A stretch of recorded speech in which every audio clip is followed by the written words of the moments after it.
Baiklah,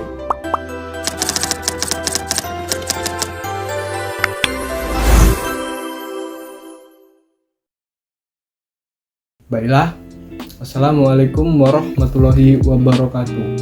Perkenalkan, nama saya Dwi Kurniawan, NPM 204220083, kelas 5G, Prodi PGSD. Di sini saya akan menjelaskan materi dengan mata kuliah pendidikan kelas rangkap dengan materi berjudul tentang mahasiswa dapat memahami pengorganisasian kelas, dengan dosen pengampu Bapak Tio Gusti Satrio Manchester Pendidikan. Untuk materinya, yang pertama ada menjelaskan penataan ruang kelas. Penataan ruang kelas ini adalah proses merancang fisik ruang pembelajaran untuk menciptakan lingkungan yang mendukung proses pembelajaran mengajar. Ini meliputi pengaturan meja, kursi, peralatan, serta elemen visual lainnya. Selanjutnya, beberapa menurut para ahli. Yang pertama ada Fisher dan Frey. Dalam buku mereka menekankan pentingnya menciptakan ruang kelas yang fleksibel dan responsif terhadap kebutuhan siswa. Penataan yang baik dapat meningkatkan keterlibatan siswa dan mendukung berbagai gaya belajar.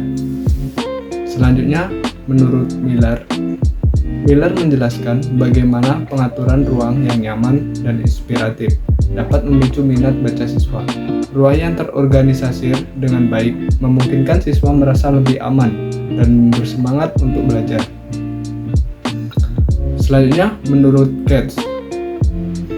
Katz menyoroti bahwa penataan ruang kelas yang efektif harus mempertimbangkan interaksi sosial.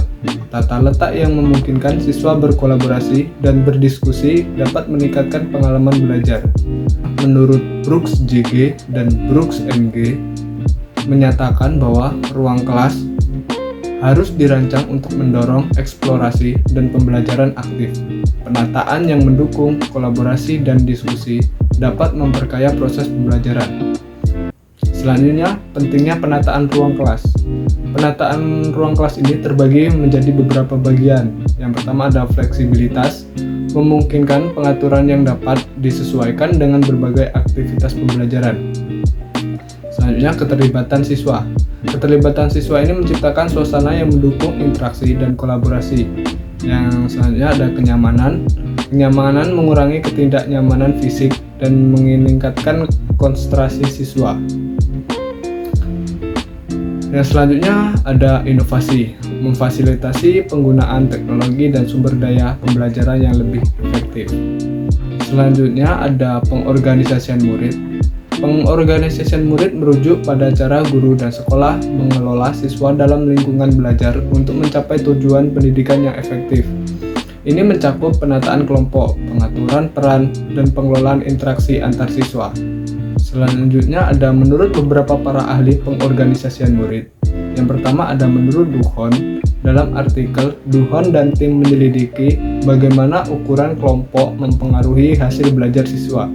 Penelitian ini menunjukkan bahwa kelompok kecil dapat meningkatkan keterlibatan siswa dan memfasilitasi diskusi yang lebih mendalam.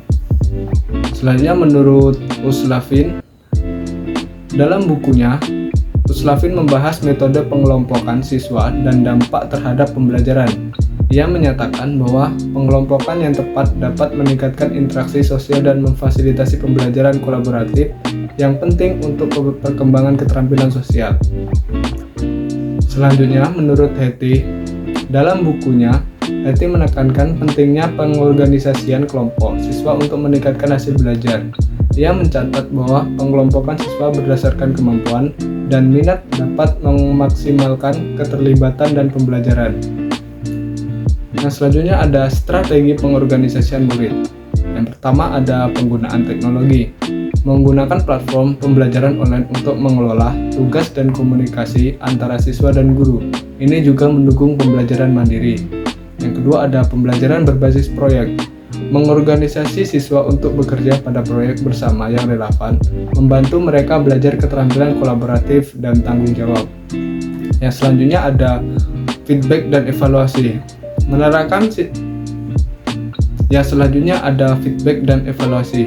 Menerapkan sistem umpan balik yang jelas untuk membantu siswa memahami kemajuan mereka dan area yang perlu diperbaiki.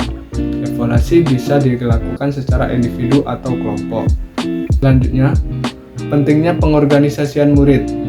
Pengorganisasian murid ini sangat penting dan terbagi menjadi beberapa hal. Yang pertama ada meningkatkan keterlibatan. Pengorganisasian yang baik mendorong siswa untuk aktif berpartisipasi dalam proses belajar. Yang selanjutnya membangun keterampilan sosial. Siswa belajar berkomunikasi, berkolaborasi, dan menyelesaikan konflik. Selanjutnya, meningkatkan hasil belajar.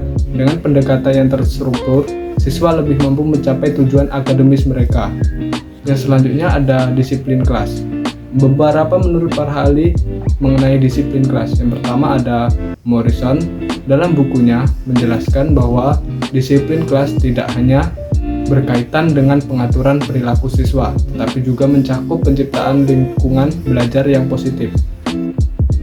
Pendekatan ini menekankan pentingnya membangun hubungan yang baik antara guru dan siswa serta menciptakan ekspektasi yang jelas untuk perilaku. Yang selanjutnya menurut Pianta, dalam artikel Pianta mengemukakan bahwa hubungan positif antara guru dan siswa dapat mempengaruhi disiplin kelas. Guru yang menunjukkan kepedulian dan perhatian kepada siswa cenderung memilih kelas dengan disiplin yang lebih baik. Yang selanjutnya menurut Emer, penulisan menekankan bahwa disiplin kelas harus melibatkan pencegahan masalah sebelum muncul. Mereka menyarankan penggunaan strategi protektif seperti pengaturan ruang kelas yang efektif dan pengembangan rutinitas yang jelas. Baiklah, itulah materi yang dapat saya sampaikan. Apabila ada kekurangan kata atau kesalahan kata, saya mohon maaf kepada Allah, saya mohon ampun.